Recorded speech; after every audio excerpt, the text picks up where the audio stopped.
ఈ వారం సింహరాశి వారికి ఎలా ఉంటుందంటారు గురువుగారు? సింహరాశి వారికి 2 గ్రహాలు అనుకూలిస్తున్నాయమ్మా. ఏకాదశంలో కుజుడు, అష్టమంలో శుక్రుడు.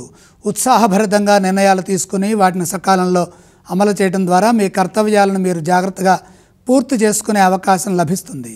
ఎందుకంటే గ్రహదోషం అధికంగా ఉంది. శ్రద్ధతో బాధ్యతలని నిర్వర్తించాలి. అడుగడుగునా తెలియని ఆటంకాలుంటాయి. మానసికంగా ఎటువంటి ఇబ్బంది కలగకుండా మనోబలంతో ముందుకు సాగండి. బుద్ధి చతురత చాలా అవసరం. ఏది అవసరమో దాని గురించి మాత్రమే ఆలోచించండి. అనవసరమైన విషయాలను గురించి ఎక్కువగా ఆలోచించి మనసుకు ఇబ్బంది కలిగేట్టుగా చేసుకోవద్దు. మిత్రుల సూచనలు అవసరమవుతాయి. ఆర్థిక అంశాలు బాగున్నాయి.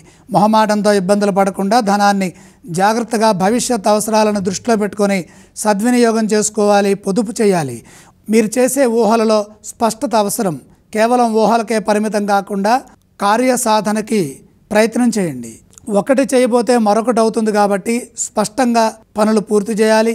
1-2 సార్లు నిశితంగా పరిశీలించి పనులు చేసుకోవాలి. వృత్తి ఉద్యోగ వ్యాపారాల్లో సున్నితంగా స్పందించండి. ఆవేశం పనికిరాదు. ప్రతి విషయాన్ని మనసుకు తీసుకొని అశాంతికి గురి కాకుండా ధైర్యంగా, ధర్మబద్ధంగా, నిదానంగా, శాంతంగా పనులు పూర్తి చేయండి. అనుభవంతో సమస్యల్ని పరిష్కరించండి. గంభీరంగా మాట్లాడండి.